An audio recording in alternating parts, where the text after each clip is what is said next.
할렐루야, 주님의 이름으로 여러분들을 환영합니다. 날씨가 부쩍 서늘해졌습니다. 감기 조심하시고 육체의 건강뿐 아니라 영의 건강도 잘 지키며 한 주간 주님과 동행하시는 복된 성도들이 되시기를 축복합니다.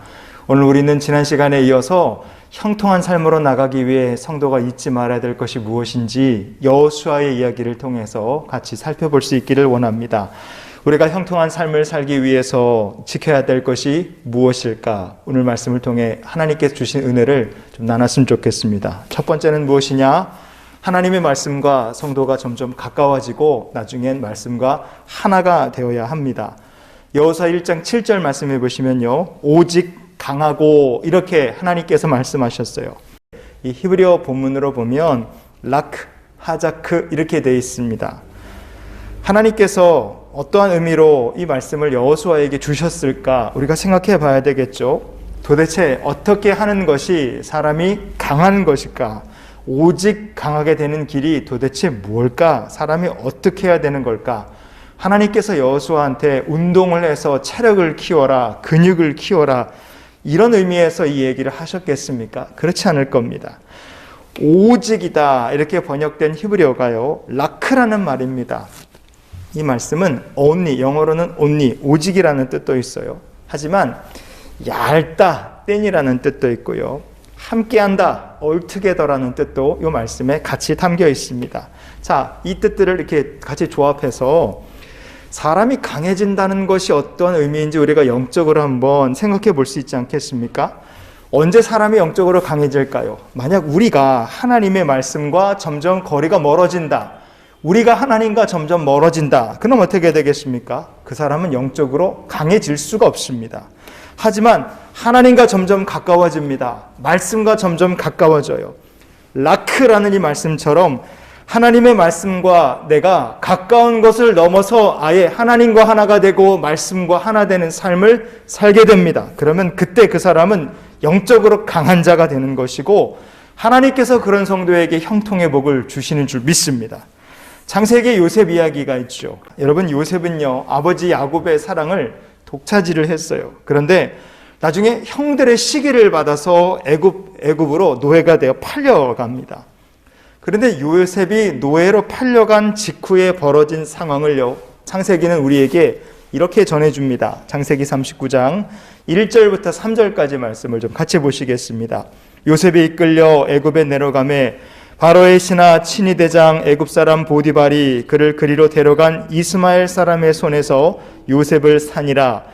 여호와께서 요셉과 함께 하심으로 그가 형통한 자가 되어 그의 주인 애굽 사람의 집에 있으니 그의 주인이 여호와께서 그와 함께 하심을 보며 또 여호와께서 그의 범사에 형통하게 하심을 보았더라. 아멘. 요셉은요, 애굽의 총리가 되어 부귀영화를 누렸습니다.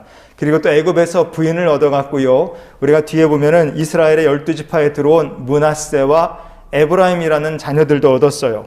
하지만 창세기 39장 요셉이 노예로 팔려온 요 시점에서 요셉은 애굽의 총리가 아닙니다. 부귀영화랑은 거리가 먼 인생의 밑바닥 노예 신세예요. 부인도 없고 자녀도 없고 가정도 없습니다. 창세기 39장은요, 요셉의 인생에서 가장 억울한 시기, 가장 비참한 시기, 가장 외로운 시기, 어찌 보면 가장 큰 고난의 때였습니다. 그런데 요셉의 삶은 형통하고 거리가 너무 멀어 보이는데도 불구하고 성경은 이 요셉을 가리켜서 여호와께서 그의 범사에 형통하게 하셨다 이렇게 말씀합니다.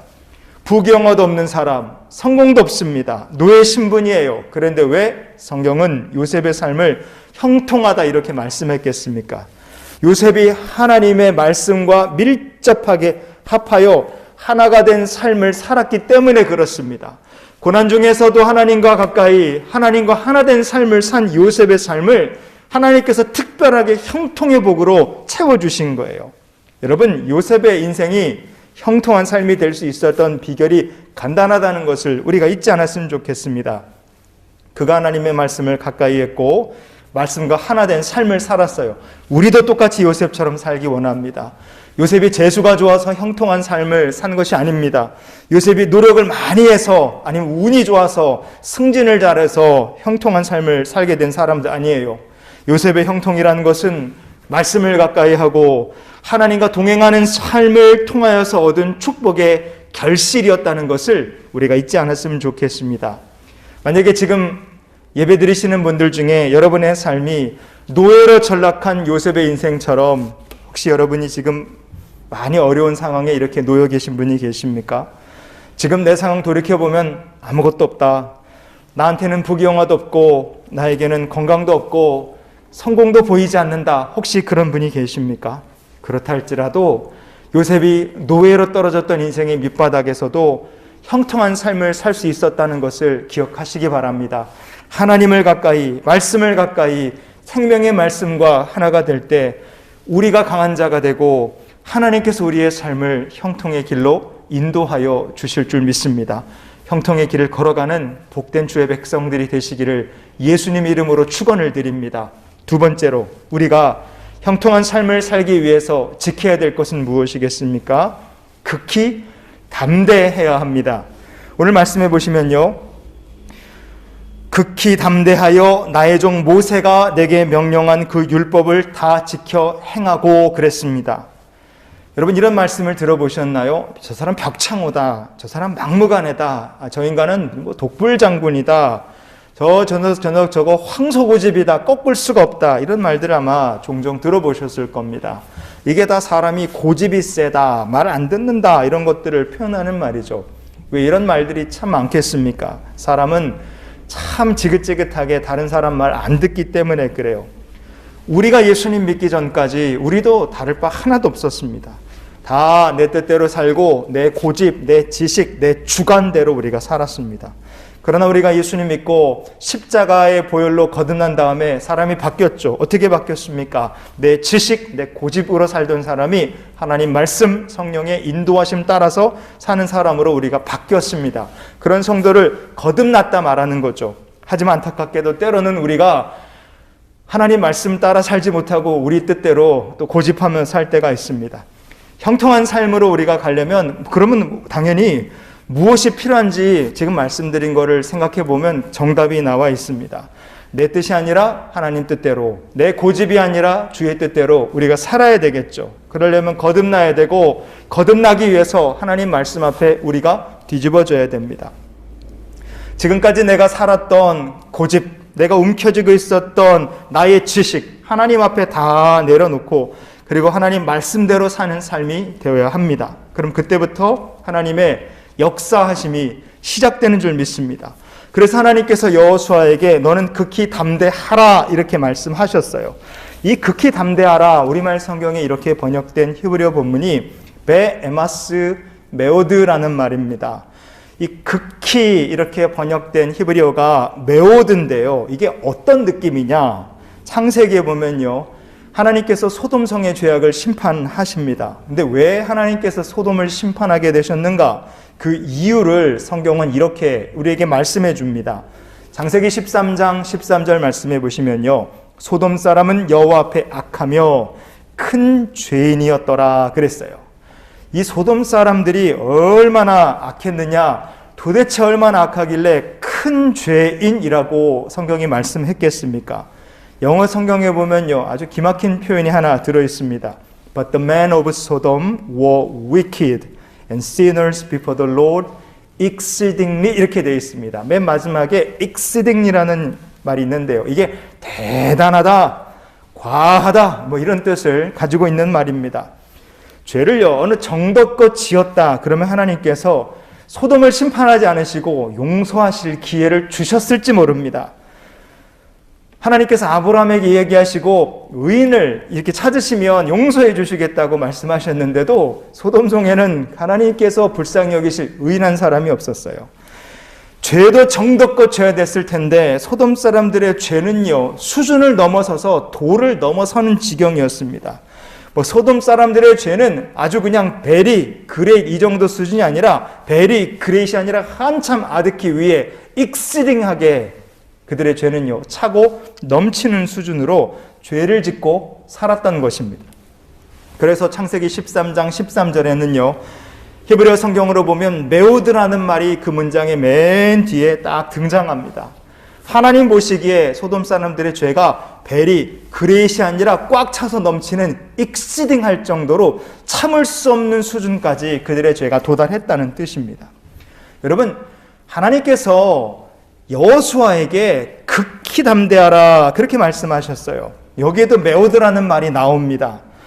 이 여호수아에게 주신 하나님의 말씀이 그럼 도대체 어떤 영적 의미를 가지겠습니까? 야, 여호수아야, 너는 지금부터 네가 지금까지 가지고 살았던 너의 지식, 너의 고집 이런 거 다 내려놔라. 그리고 너는 지금부터 하나님 앞에 세상 사람들이 보기에 저 사람은 믿음이 미쳤다, 저 사람은 믿음이 도를 넘었다, 이렇게 사람들이 생각하고 감탄할 만큼 그런 놀라운 헌신하는 믿음을 하나님 앞에 너가 이제 한번 보여보라는 말씀입니다.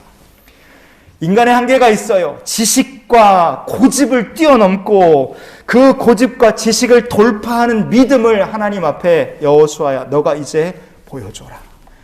말씀을 지키기 위해서 너의 지식과 한계를 뛰어넘는, 고집을 뛰어넘는 믿음으로 하나님 앞에 말씀 지키기의 믿음을 한번 보여봐라. 하나님께서 여호수아에게 그렇게 말씀하신 것입니다. 이런 하나님의 요청에 여호수아가 어떻게 응답했습니까? 여호수아는 놀랍게 응답했어요. 우리의 믿음도 여호수아 같을 수 있기를 원합니다. 여호수아서 5장 8절과 9절을 보시면요, 또 그 모든 백성에게 할례 행하기를 마침에 백성이 진중 각 처소에 머물며 낫기를 기다릴 때에 여호와께서 여호수아에게 이르시되 내가 오늘 애굽의 수치를 너희에게서 떠나게 하였다 하셨으므로 그곳 이름을 오늘까지 길갈이라 하느니라. 아멘. 요단강을 건넌 다음에 모든 이스라엘 백성들이 길갈이라는 곳에서 할례를 행했습니다. 할례가 무엇인지는 아시겠죠?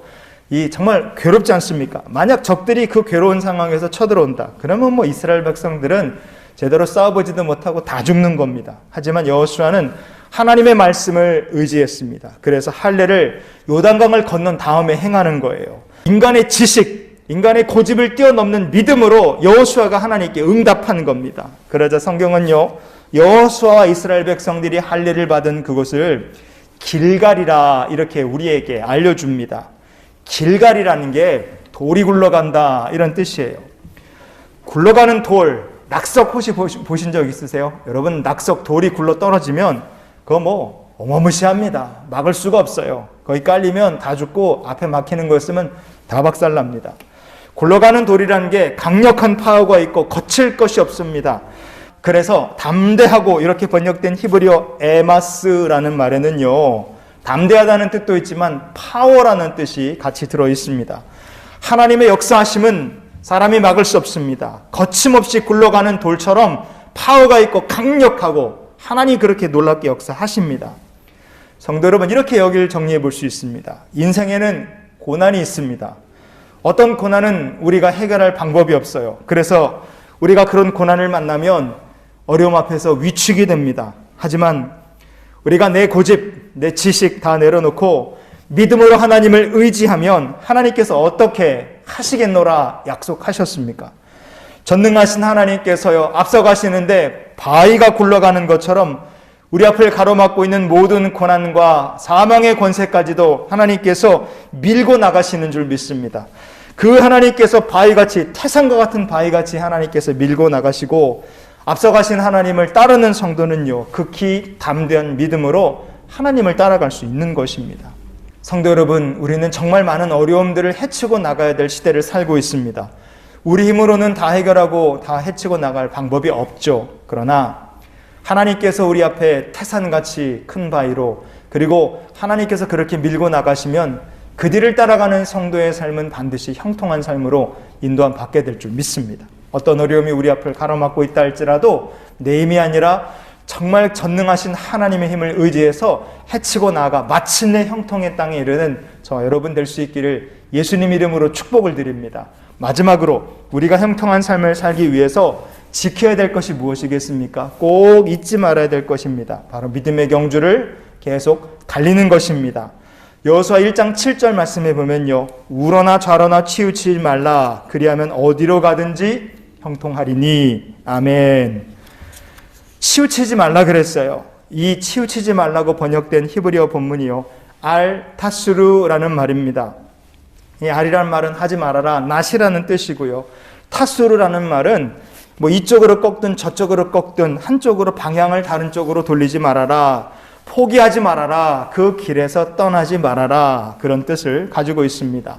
사람이 어려운 일을 만나면 꾀를 부리게 돼 있어요. 자꾸만 쉬운 쪽으로 생각을 합니다. 그런데 마귀는 우리가 그렇게 꾀를 부릴 때 그 마음을 뚫고 들어오고, 자꾸만 쉽게 하려고 할 때 마귀는 그 약한 부분을 뚫고 들어와서 우리를 넘어뜨리는 겁니다. 그러면 어떻게 해야 우리가 좌로나 우로나 치우치지 않고 형통의 길을 향해 쭉 갈 수 있겠습니까? 하나님께서 큰 바위처럼 먼저 굴러 앞으로 가셨잖아요. 하나님께서 앞서가시는 그 길을요, 그냥 끝까지 믿음의 경주 치우치지 않고 달려가는 겁니다. 앞서가신 하나님을 따라가는 거예요. 혹시 장애물이 조금 있다 할지라도 극복하고 넘어가고 끝까지 믿음의 길을 달려가는 겁니다. 우리가 그런 믿음의 성도가 될 수 있기를 원합니다. 저는 자전거가 취미인데요. 자전거 선수 중에서 존 데겐콜브라는 독일 선수 이야기를 들려드리고 싶습니다. 이 데겐콜브 선수는요, 어려서부터 독일 안에서 아주 적수를 찾아볼 수 없을 만큼 유망한 촉망받는 선수였어요. 2013년도에는요, 지로 디 이탈리아라는 큰 대회를 우승했고요. 2015년에는 파리 루베라는 사이클 경주에서 우승을 하면서 이 선수는 세계적인 선수가 됐습니다. 2016년도까지요, 이 데겐콜브 선수는 온갖 대회를 휩쓸면서 수많은 트로피를 들어올렸습니다. 그런데 이 거칠 것 하나 없어 보였던 그의 인생에 큰 어려움이 찾아옵니다. 2016년도에 훈련을 하는데 스페인에 가서 훈련을 하다가 그만 자동차가 이 데겐콜브 선수와 같이 훈련한 동료 선수들을 와서 그냥 차가 들이받은 겁니다. 이 데겐콜브 선수를 비롯한 6명의 선수가요, 크게 다쳤어요. 그 중에서 이 데겐콜브 선수는요, 사이클 선수인데 허벅지를 다쳐서 근육이 터지고 얼굴뼈가 부서졌습니다. 그리고 더 최악인 건 엄지, 이 왼손, 이 엄지손가락도 다치고 검지손가락은 아예 잘려 나간 겁니다. 절단이 됐어요. 여러 번 대수술을 받았고 힘겨운 재활을 했습니다. 하지만 사이클 선수가 허벅지를 다쳤고 손가락이 잘린 후유증이 너무나 컸기 때문에 그의 성적은 곤두박질을 쳤습니다. 사람들은 얘기했어요. 저 사람은 이제 선수 생명이 끝났다. 하지만 데겐콜브 선수는요, 포기하지 않았습니다. 좌로나 우로나 치우치지 않고 최선을 다해서 똑바로 달릴 수 있도록 땀 흘리며 그는 엄청나게 연습했어요. 결국 사고를 겪은 후 2년 후에 사이클계 월드컵이라고 불리는 뚜르드 프랑스에서요, 감격스러운 스테이지 우승을 차지하며 그는 또 가장 높은 곳에 서게 됐습니다. 모든 선수들이 사고를 딛고 일어난 데겐콜브 선수를 진심으로 축하해 줬다고 합니다. 성도 여러분, 역경이 있습니다. 그러나 역경에도 불구하고 굴하지 않는 사람들, 하나님께서 형통한 삶으로 반드시 인도하여 주시는 줄 믿으시기 바랍니다. 어떻게 하면 우리가 역경에 굴하지 않을 수 있을까요? 저 앞에 우리의 표대가 되시는 예수 그리스도가 계십니다. 당장 눈앞에 우리가 넘어가야 되고 극복하고 넘어가야 될 고난만 바라보게 되면 사람은 우로 치우치든 좌로 치우치든 흔들릴 수밖에 없어요. 하지만 나의 표대가 되시는 예수 그리스도를 바라보며 믿음의 경주를 끝까지 달리는 사람은 좌로나 우로나 치우치지 않고 마침내 형통의 땅에 도달하게 될 줄 믿습니다. 예수님을 향하여 나갈 때 우리의 문제는 극복이 되고 예수님을 향하여 나갈 때 마침내 형통한 삶이 찾아오는 복 있는 성도가 될 줄 믿습니다. 그러니 오늘 말씀을 이렇게 정리하면서 한 주간을 우리가 이렇게 살았으면 좋겠습니다. 이번 한 주간도 하나님, 우리 모두가 하나님의 말씀을 가까이 하고 마침내 하나님 말씀과 하나가 되게 해 주시옵소서. 또 우리 모두가 나의 고집, 나의 지식 다 내려놓고 하나님 앞에 놀라운 믿음을 보여드리는 성도가 되게 해 주시옵소서. 마지막으로 어떤 고난, 어떤 역경이 우리를 막는다고 할지라도 내 인생의 표대가 되시는 예수 그리스도를 향하여 달려나가는 성도들이 되게 해 주시옵소서. 우리가 이번 한 주간도 이런 소망을 가지고 형통한 삶으로 달려나가는 복된 믿음의 경주자로 주님과 함께 한 주간을 보낼 수 있기를 예수님의 이름으로 축원을 드립니다. 다 같이 기도하시겠습니다. 전능하신 아버지 하나님, 하나님 말씀 가까이 하고 주의 말씀과 하나 되는 성도들이 되게 해 주시옵소서. 그리고 하나님 원하시는 놀라운 믿음 보여드리며 어떤 어려움과 고난 중에서도 내 인생의 표대 되시는 그리스도를 향하여 달려나가는 귀한 성도들이 되게 하옵소서. 그래서 오늘 함께 예배드린 모든 성도들이 마침내 형통한 삶을 누리는 주의 거룩한 백성들이 되게 하여 주시옵소서. 예배드리고 예물드린 성도들을 기억하시사 복되게 하시며 성도들 경영하고 애쓰는 모든 일들이 형통의 복을 받아 잘되게 하시며 하나님을 간직하는 귀한 주의 백성들이 되게 하여 주시옵소서. 이제는 우리를 사랑하신 우리 구주 예수 그리스도의 크신 은혜와 하나님 아버지의 크고 놀라우신 사랑과 성령님이 함께 동행하시며 내주 교통 역사 충만케 하시는 은혜가 이제 형통한 삶을 향하여 달려나가는 이 귀한 성도들의 앞날을 우리 주님께서 인도하시고 항상 함께 동행하여 주시기를 성부 성자 성령의 이름으로 축원하옵나이다. 아멘.